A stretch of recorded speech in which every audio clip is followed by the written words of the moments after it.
Yo, man, if I'm honest, this year of movies has had a lot to offer, but not a lot I would consider like oh my God, this is immediately in my top 10 movies of the year. So far this year, I've only seen 3 movies that got that reaction from me. Sinners, Warfare, and guess what's coming in third? Weapons. And yo, Weapons sets up one of the most horrifying situations I can imagine. About a month ago, a relatively new elementary school teacher, Justine, walks into her classroom one morning to discover that out of the 18 kids that she teaches, 17 of them are missing. And come to find out, the kids in her class ran out of their homes and into the dark of night, all at the same time at 2:17 a.m. The parents of the town, of course, want answers, with some of them, led by Justine's chief parental op, Archer, blame her for the kid's disappearance. Weapons comes from writer-director Zach Cregger, who produced another one of my favorite horror movies from this year, Companion, but he also wrote and directed 2022's Barbarian. That joint was crazy. If you haven't seen it, please do yourself a favor and watch it with all the lights off, no cell phone to distract you. You want to get the full immersed creepiness that Barbarian presents, which is exactly how I felt with Weapons. And yo, if you've seen both Barbarian and Weapons, let me know in the comments which one you like more.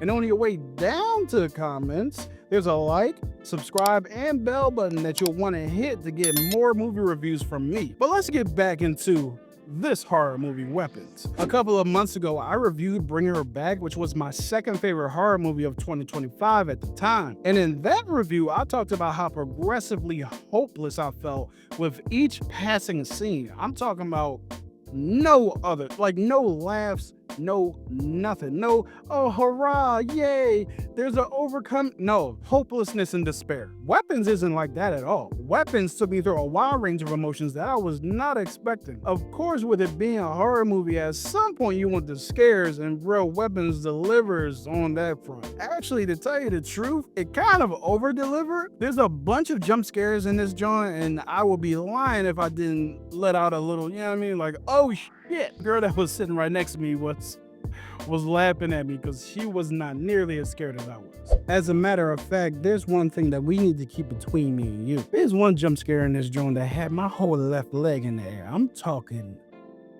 God, toes pointed up.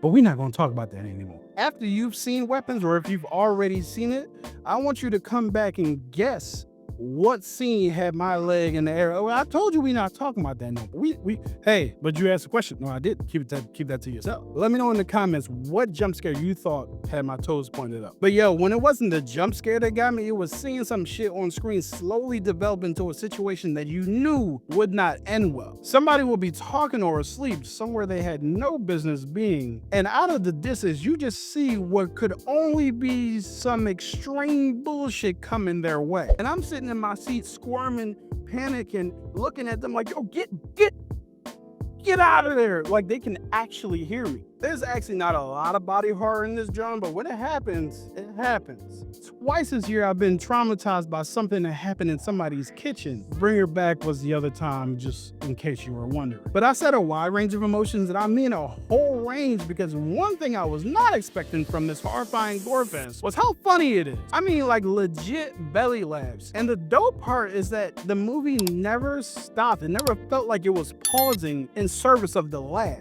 The funny parts just rolled naturally with the situation the character was in. Speaking of the characters, we gotta talk about the people who play them. The performances of the entire cast, especially Silver Surfer, Thanos, Wong, young Han Solo, the kid who shot Carl's eye out in The Walking Dead. I mean, Jennifer Garner, Josh Brolin, Benedict Wong, Alden Ehrenreich, and Austin Abrams were all incredible. I couldn't find a cool pop culture reference for one of the linchpins in this movie, but it doesn't matter because this is the role that will put Carrie Christopher on a wider map. And one of my favorite aspects of this film was how all the actors got a chance to really shine in their roles because of the way the story was told. We get to spend a significant amount of time watching this story unfold from each character's perspective. I love this because Weapons is non-linear storytelling done right. Every character's journey is like its own puzzle piece, and every time they interconnect, the picture becomes a little bit more clearer and even more disturbing all the way down to the movie's conclusion, which I personally found to be really satisfying. I did want to know more about some backstories of characters I haven't mentioned in this review intentionally, but overall, bro, I can't recommend this movie enough.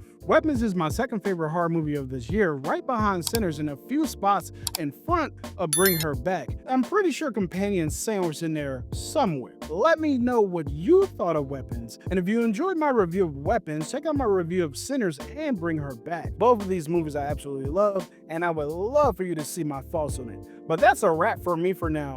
Hug your kids, make sure they don't be going outside in the dead of the night and aren't, I shouldn't say that because it's a spoiler. Anyway, I'll talk to you guys next time. Are you watching?